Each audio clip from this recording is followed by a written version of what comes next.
Varahi silks మన నెల్లూరులో September 25వ తారీఖున గొప్ప ప్రారంభం. నమస్కారం, వెల్కమ్ టు సుమన్ టీవీ. నేను గీతాంజలి. ప్రస్తుతం మనతో పాటు శ్రీచక్రపీఠం వ్యవస్థాపకులు, ప్రముఖ జ్యోతిష్య పండితులు బ్రహ్మశ్రీ డాక్టర్ ప్రదీప్ జోషి గురువు గారు ఉన్నారు. వారితో మాట్లాడదాం. గురుగారు నమస్కారం అండి. శ్రీమాత్రే నమః. శ్రీమాత్రే నమః. దేవి శరన్నవరాత్రుల శుభాకాంక్షలు మీకు. జగదంబ.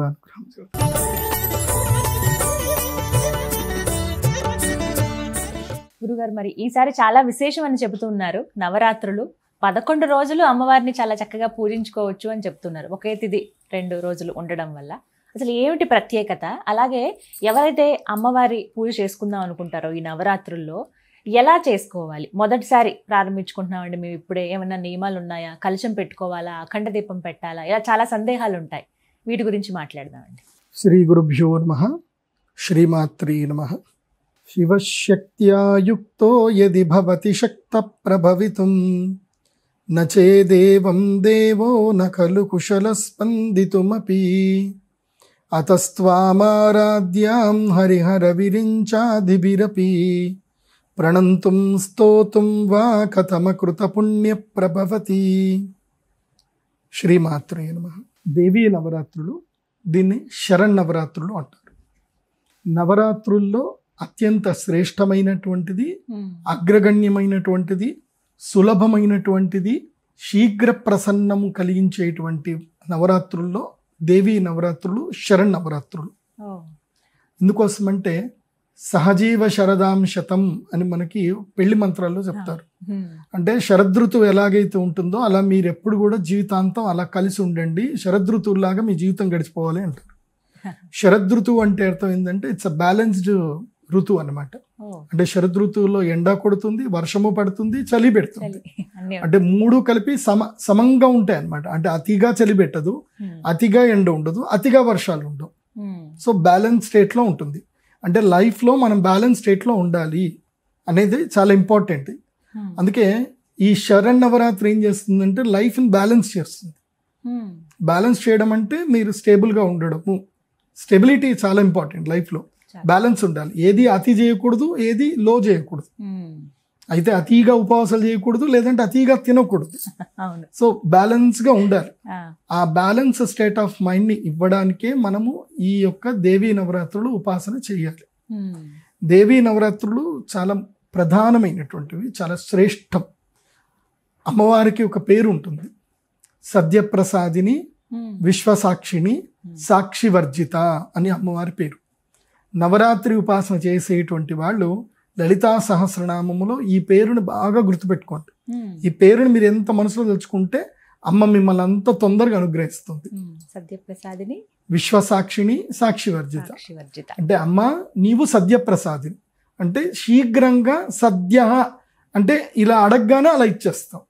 డిలే లేదు అక్కడ, నో డిలే ప్రాసెస్. సద్యప్రసాదిని. విశ్వసాక్షిని, పోనీ నీకెవరైనా సాక్ష్యం ఏమైనా నేను చెప్పాలా, నీకెవరైనా నేను రుజువులు ఏమైనా చూపించాలంటే అవసరం లేదమ్మా. విశ్వసాక్షిని, నువ్వు సమస్త విశ్వమంతా నీవే ఉన్నావు, నీవే సాక్షిభూతమై ఉన్నావు. కాబట్టి నేను నీకు ఏ సాక్ష్యం చూపించాల్సిన అవసరం అయితే నాకు లేదు. అంటే మనకి ఇంకా నిరూపించుకోవాల్సిన అవసరం లేదు. అమ్మ నీ పూజ చేశాను అని చెప్పి మనం నిరూపించుకోవాల్సిన అవసరం లేదు. మనం ఇలా పూజ చేస్తాం, ఆమె అక్కడనే సాక్షిభూతంగా ఉంటుంది.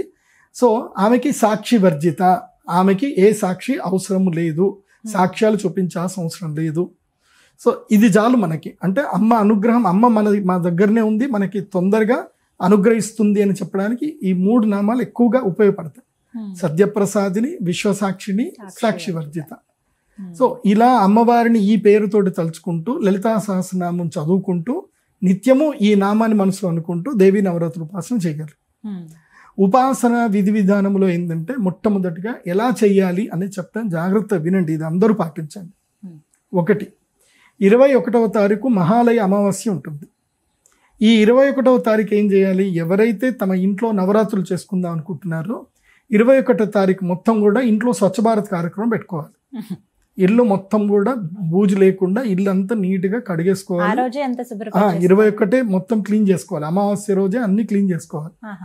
క్లీన్ చేసుకొని కొన్ని సాంప్రదాయాలు, అంటే శ్రీ విద్యా సాంప్రదాయంలో కొన్ని సాంప్రదాయంలో అనుష్ఠానం చేసుకునేటువంటి వాళ్ళు మహాలయ అమావాస్య రోజు నుంచే వాళ్ళ నవరాత్రి దీక్ష ప్రారంభమైపోతుంది.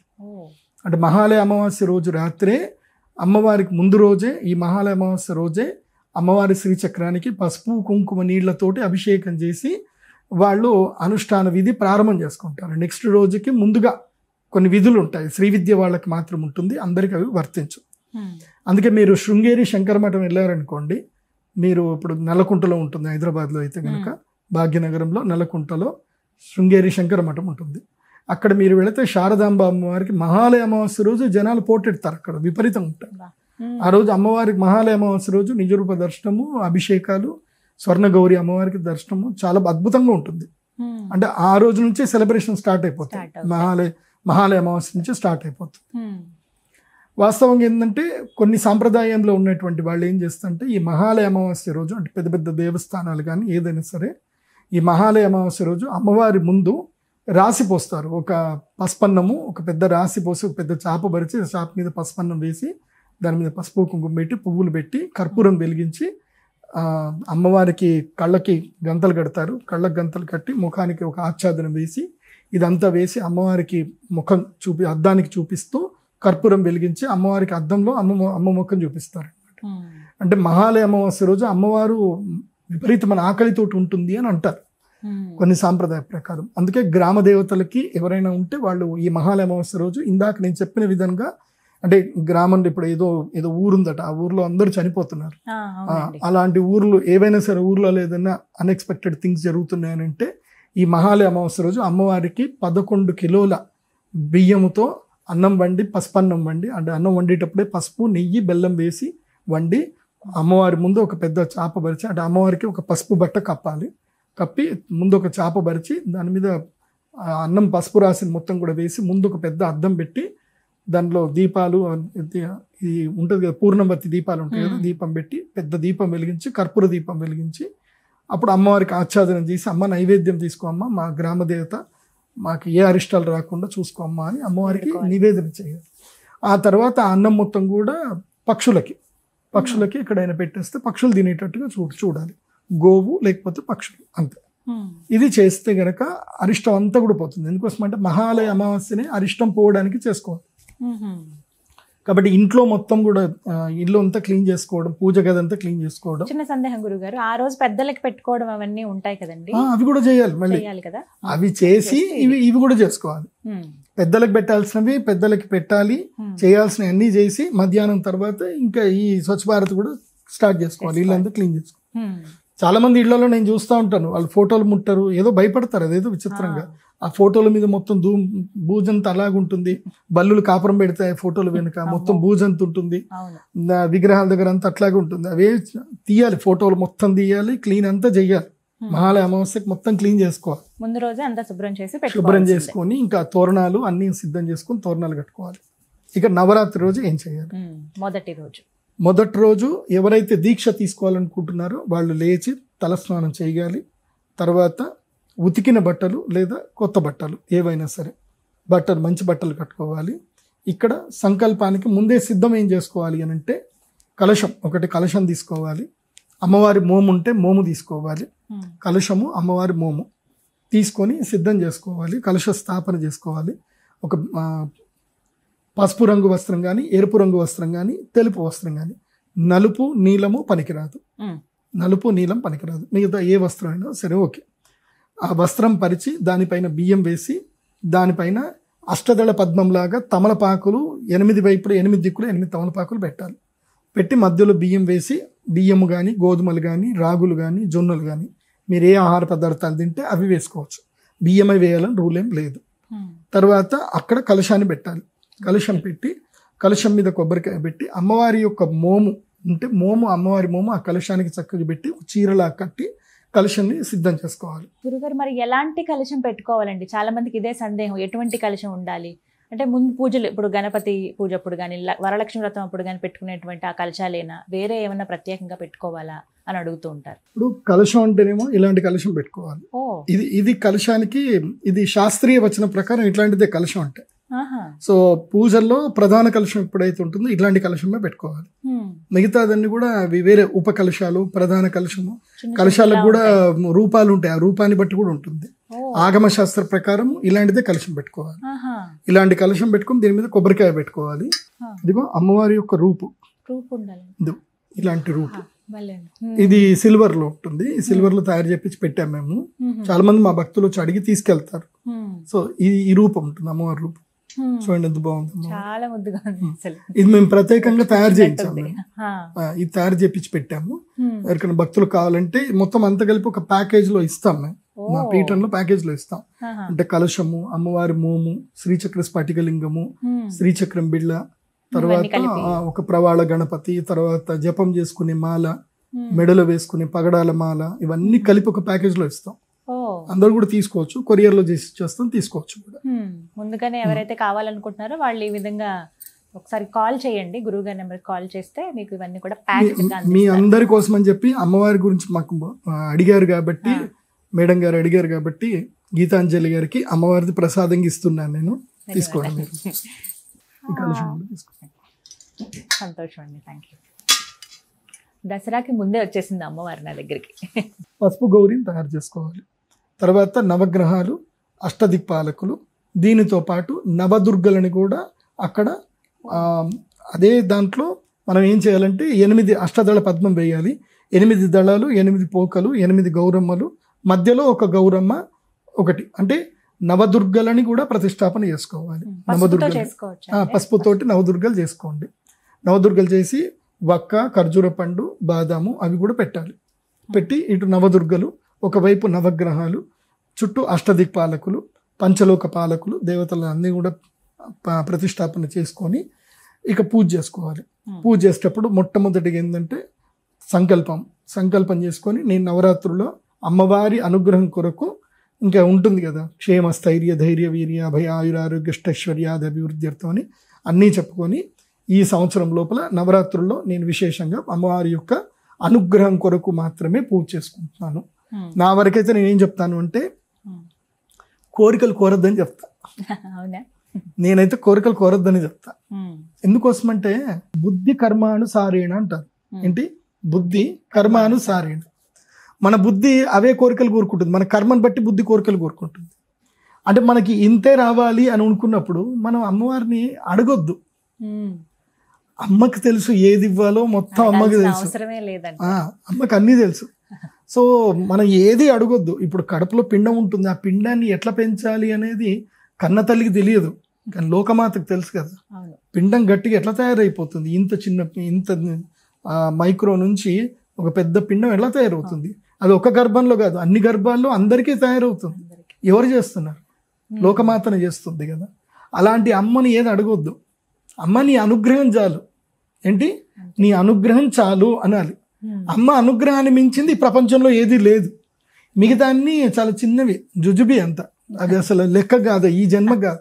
అమ్మ అనుగ్రహం ఉంటే నువ్వు ఈ జన్మకే నాకు ఈ కష్టం ఉంది, నేను ఇల్లు కట్టుకోవాలి, నేను అది కావాలి, ఇది కావాలని నువ్వు ఈ జన్మకు అడిగినావు అనుకో, ఎట్లుంటుంది అంటే మనము ఇంత పెద్ద ధనరాశి దగ్గరికి పోయి ఒక బకెట్లో నీళ్లు తీసుకొని పోయి తెచ్చుకున్నట్టు ఉంటుంది అంతే.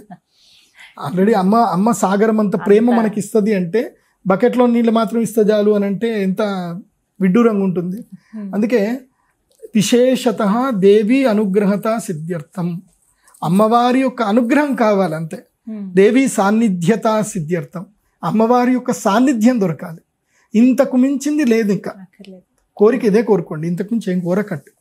ఏవి కోరుకున్నా అవన్నీ జుజుబీలు అమ్మవారి ముందు. నాకు తెలుసు కదా, బికాస్ నేను సెల్ఫ్గా ఎక్స్పీరియన్స్ చేస్తున్నా కాబట్టి చెప్తున్నా. నేనైతే నా జీవితంలో ఎప్పుడు అమ్మవారిని ఎప్పుడు ఏది కోరుకోలే. అమ్మ నీ అనుగ్రహం చాలు, నీకు తెలుసు ఏది ఇవ్వాలి, ఏది ఇవ్వకూడదు, ఏది ఎలా చేయాలో నీకు తెలుసు, ఇంకా మేము అడగం అని చెప్పేసి అనుకోవాలి. అలా సంకల్పం చేసుకోవాలి. ఎందుకోసం అంటే సంకల్పం చాలా కీలకం. నువ్వు ఎందుకోసం చేస్తున్నావు అనేది కీలకం. నీ చేసేటువంటి నీ ఉపాసన అల్టిమేట్ పవర్ ఇవ్వాలి తప్ప ఏదో లిమిటెడ్ పవర్ ఇవ్వకూడదు. అల్టిమేట్ పవర్ ఏంటంటే అమ్మ అనుగ్రహం. ఎందుకోసం అంటే లలితా సహస్రనామంలో ఒకటి ఉంటుంది. అంటే ఇది ఒకటి బాగా మనం గుర్తుపెట్టుకోవాలి. ఉపాసనలో మనస్సు చాలా ప్రాధాన్యమైనటువంటిది. అమ్మ అనుగ్రహం ఎంత గొప్పది అని అంటే ఉన్మేష నిమిషోత్పన్న విపన్న భువనావళి అని అమ్మవారి యొక్క పేరు. అంటే అమ్మవారు కను ఇలా మూసి కను తెరిచే లోపల ఉన్మేష నిమిష ఉత్పన్న బోనావళి అంటే కనురూసు కను తెరిచే లోపల ఎన్నో బోన భాండాలు జరిగిపోతాయట. అంటే ఎంతో మంది కోటి బ్రహ్మలు, కోటి విష్ణువులు, కోటి రుద్రులు పుడతారు. సో వాళ్ళందరికీ లైన్ కడతారు అమ్మవారి మణిద్వీపం దగ్గర. అంటే అమ్మ అనుగ్రహం అంత గొప్పది. మనకి దేవి భాగవతం వస్తుంది. ఈ దేవీ నవరాత్రుల్లో తప్పకుండా అందరూ చేయాల్సింది ఏంటంటే దేవీ భాగవతము తప్పకుండా చదవాలి. దేవీ భాగవతం పుస్తకం పెట్టుకోవాలి, దేవీ భాగవతం చదవాలి. దేవీ భాగవతం మొదల్లో వస్తుంది, అది కూడా మీకు చెప్తాను. మనస్సు చాలా ప్రధానమైనటువంటిది. ఫస్ట్ మనస్సులో అమ్మ అనుగ్రహం తప్ప ఇంకేం ఉండకూడదు. ఎవ్వరు కనబడ్డా అందరినీ శ్రీమాత్రే నమః అని పలకరించాలి. శ్రీమాత శ్రీమాత అందరినీ శ్రీమాత అనే పలకరించాలి. అది అబ్బాయిలు కానీ అమ్మాయిలు కానీ ఎవరినైనా సరే అందరినీ మాతృస్వరూపంగానే చూడాలి, శక్తి స్వరూపంగానే చూడాలి, మాత అని పిలవాలి అందరినీ. అది బాగా గుర్తుపెట్టుకోండి. సంకల్పం అయిపోయిన తర్వాత నవరాత్రి ఈ దీక్ష తీసుకుంటున్నాను అని చెప్పుకోవాలి. తర్వాత అమ్మవారి యొక్క మాల వేసుకోవాలి. పద్మమాల అని దొరుకుతుంది. పద్మమాల కానీ, పగడాల మాల కానీ, కెంపుల మాల కానీ, నల్ల ముత్యాల మాల కానీ, లేదంటే ముత్యాల మాల కానీ ఏవైనా సరే ధరించవచ్చు. ఇందులోపల ఏవైనా ధరించవచ్చు. ఈ మధ్య కొంతమంది కరుంగలి మాలలు వేసుకుంటున్నారు, అదైనా ధరించవచ్చు. లేదంటే కృష్ణ స్ఫటిక మాలైనా ధరించవచ్చు. ఈ మాల వేసుకొని ఇక అక్కడ కలశారాధన, తర్వాత గణపతి పూజ, గౌరీ పూజ, నవగ్రహ అష్టదిక్పాలక పూజ, ఇది అయిపోయిన తర్వాత అమ్మవారి యొక్క శ్రీచక్రమునకు పూజ చేసుకోవాలి. ఇది మెయిన్గా ప్రధానంగా. ఇదిగో అమ్మవారి యొక్క శ్రీచక్రం అంటే ఇలా ఉంటుంది. ఇది మా శ్రీచక్ర పీఠంలో ఇస్తాం. లక్ష్మి, గణపతి, సరస్వతి ముగ్గురు ఉంటారు. వెనక శ్రీచక్రం ఉంటుంది. ఈ శ్రీచక్రాన్ని ఏం చేయాలంటే శ్రీచక్రం పైన కనబడేటట్టు పెట్టుకొని, ముఖ్యంగా మనకి ఏ నామాలు వచ్చినా, అమ్మవారిది అష్టోత్తర నామాలు వచ్చినా మెయిన్గా శ్రీ సూక్తము, అదేవిధంగా పురుష సూక్తము, అదేవిధంగా దుర్గా సూక్తము, రుద్రము, నమకము, చమకం, ఇవి మనకి వచ్చినా మనం చదువుకోవాలి. మనకి రాలేకపోతే ప్లే చేసుకోవాలి. మనకి ఆడియో ఎక్కడ దొరుకుతాయి, ఆడియో ప్లే చేసుకోవాలి. శ్రీమాత్రే నమః అనుకుంటూ అభిషేకం చేయాలి. పాలతో నీళ్లతో అభిషేకం చేయాలి. పంచామృతాలతో అభిషేకం చేసుకోవచ్చు. పాలు, పెరుగు, తేనె, నెయ్యి, అదేవిధంగా పంచదార ప్లేస్లో బెల్లం, లేదంటే చెరుకు రసం. పంచదార వేయకూడదు. ఏం వేయకూడదు? పంచదార వేయకూడదు. ఎందుకోసం అంటే అది సల్ఫర్ షుగర్ ఉంటుంది కాబట్టి అది వాడకూడదు. పంచదార నిషేధం. చాలా మంది ఈ విషయం చెప్పరు. పంచదార నిషేధం పూజలో. కడు చక్కెర మంచిదే, కాకపోతే దాని ప్లేస్లో బెల్లం వేసుకొని అభిషేకం చేయాలి. శ్రీచక్రానికి అభిషేకం చేయాలి. అభిషేకం చేసిన తర్వాత తుడిచి గంధం పెట్టి, ఇప్పుడు నేను నవదుర్గలు అక్కడ పెట్టాలని చెప్పాను కదా, 8 తమలపాకులు పెట్టాలి. 8 తమలపాకులు 8 మంది దేవతలు వస్తారు. మధ్యలో ఇంకో తమలపాకు, ఆ తమలపాకుల్లో ప్రధానమైనటువంటి అమ్మవారు. అక్కడ ఈ శ్రీచక్రము బిళ్ళ పెట్టాలి. ఇక్కడ పెట్టి అక్కడ అక్షంతలు వేయాలి. నవరాత్రుల్లో ప్రధానమైన శ్లోకం ఇది. అందరికీ కంఠస్థం వచ్చేయాలి ఈ శ్లోకం. ఇప్పుడు చెప్పే శ్లోకం. ప్రథమం శైలపుత్రీ చ, ద్వితీయం బ్రహ్మచారిణి, తృతీయం చంద్రఘంటేతి, కూష్మాండేతి చతుర్థకం, పంచమం స్కందమాతేతి, షష్టం కాత్యాయనీతి చ, సప్తమం కాలరాత్రీతి, మహాగౌరీతి చాష్టమం, నవమం సిద్ధిదాత్రీ చ, నవదుర్గా ప్రకీర్తితాః. ఈ నవదుర్గల యొక్క నామము ప్రతిరోజు చదివి అక్షతలు వేయాలి. అంటే నవదుర్గలకి ప్రతిరోజు పూజ చేయాలి. కాకపోతే ఒక్కొక్క రోజు ఒక్కొక్క అమ్మవారి యొక్క విశేషత. ప్రథమం శైలపుత్రి, ఆ శైలపుత్రి అమ్మవారికి సంబంధించిన చరిత్ర మీకు దొరుకుతుంది. మీకు గీతా ప్రెస్ గోరఖ్పూర్ వాళ్ళ దాంట్లోకి వెళ్తే మీకు వెబ్సైట్లో దొరుకుతుంది, లేదంటే మీకు ఆల్మోస్ట్ ఫ్రీగా డౌన్లోడ్ దొరుకుతుంది. మీరు పుస్తకం కొనుక్కోవచ్చు కూడా. హైదరాబాద్ భాగ్యనగరంలో అయితే సుల్తాన్ బజార్లో ఉంటుంది. గోరఖ్పూర్ గీతా ప్రెస్ అడిగారు. నవదుర్గా బుక్ అంటే 20 రూపాయలకు ఒక బుక్ ఇస్తారు. అందులోపల చరిత్ర ఉంటుంది అమ్మవారిది.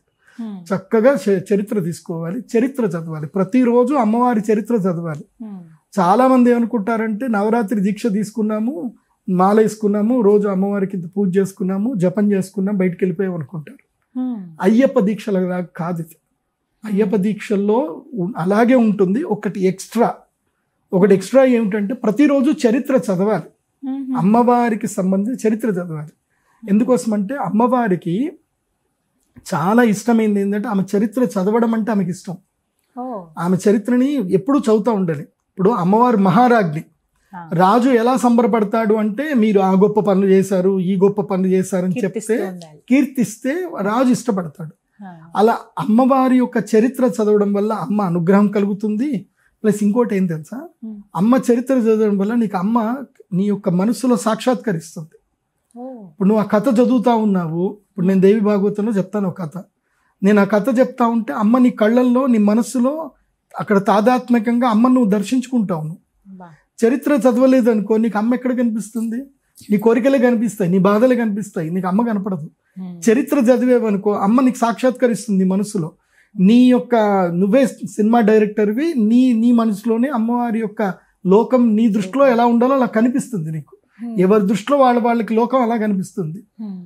సో నీ ద్వారా నువ్వు మనస్సుతో అమ్మవారి సాన్నిధ్యాన్ని పొందుతావు.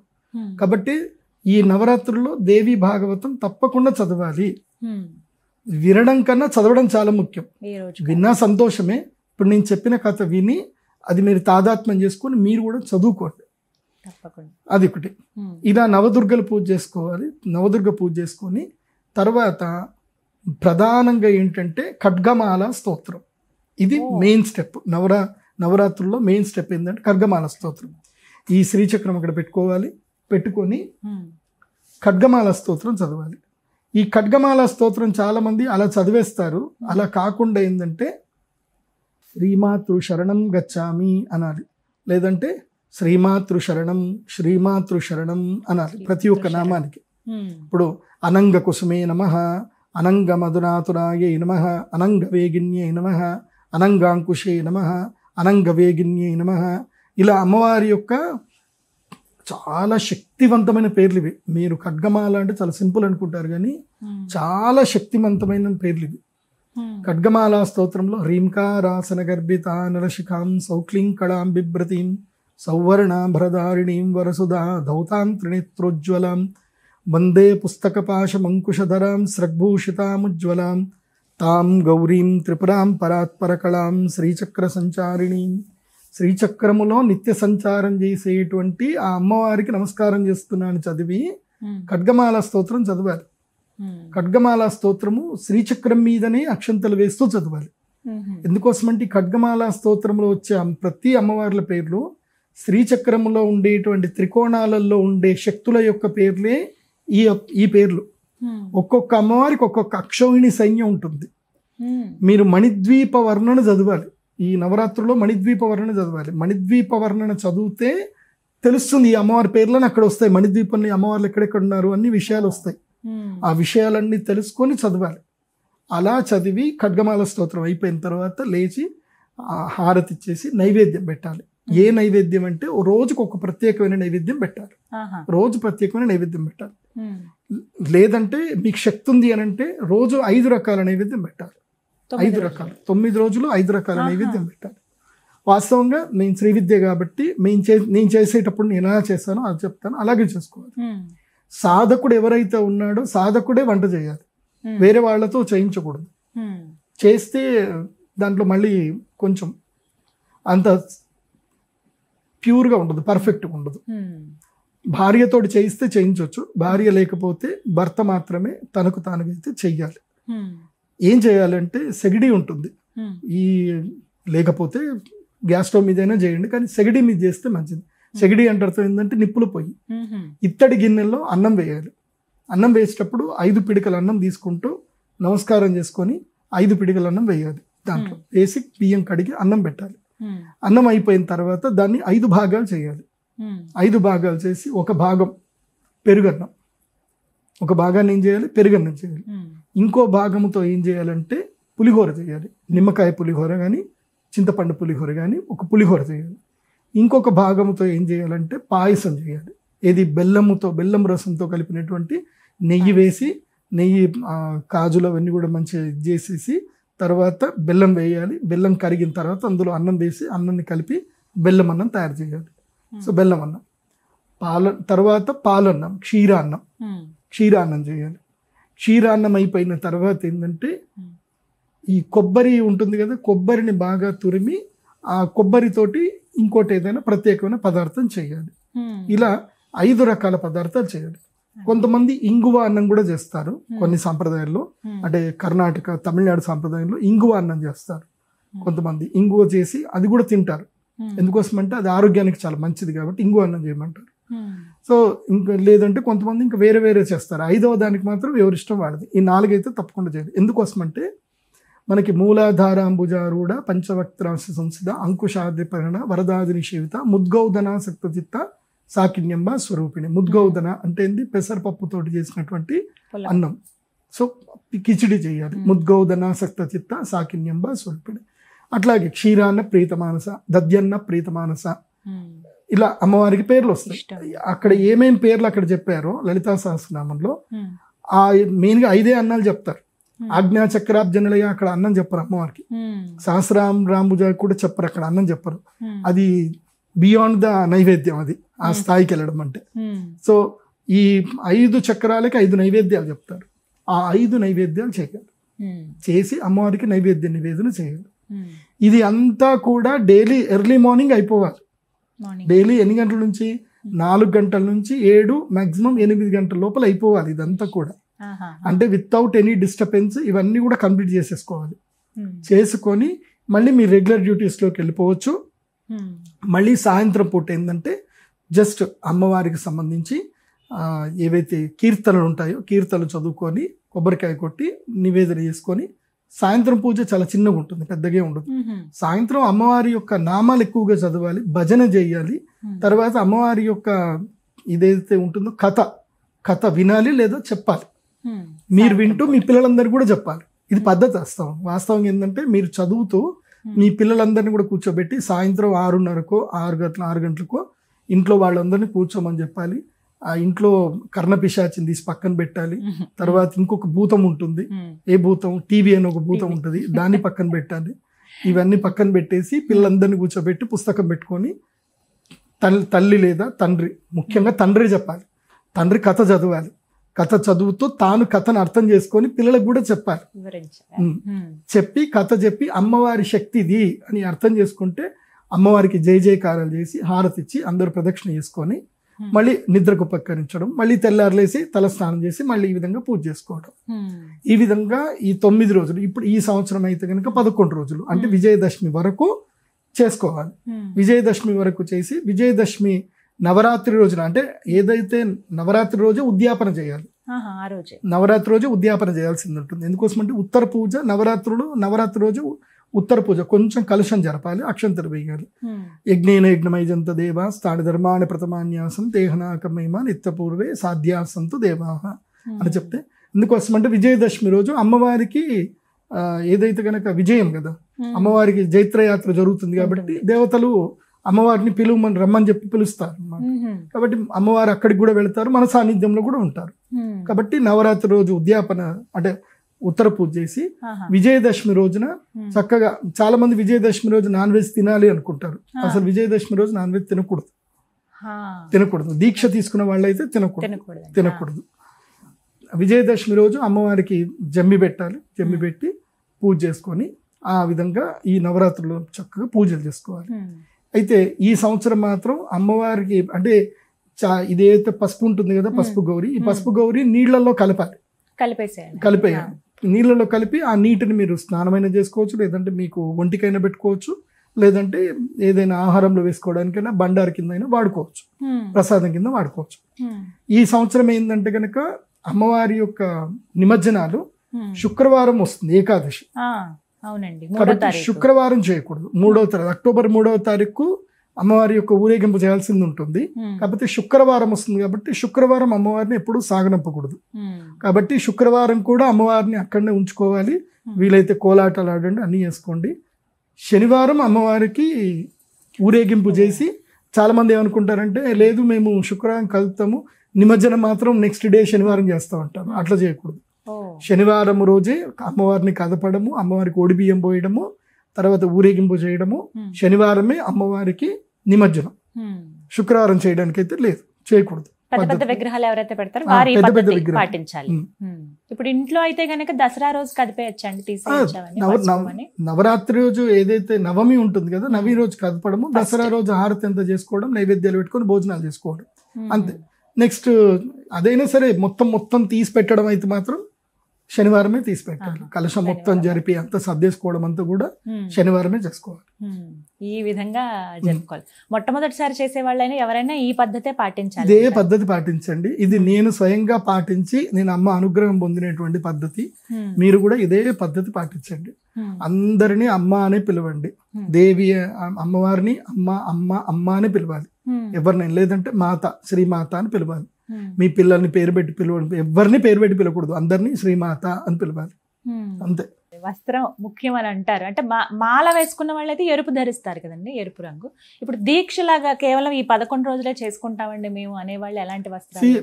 మీకు ఒకవేళ గనక శక్తి కుదిరితే ఎరుపు రంగు వస్త్రాలే ధరించాలి. కుంకుమ ఎరుపు వస్త్రాలు ధరించాలి.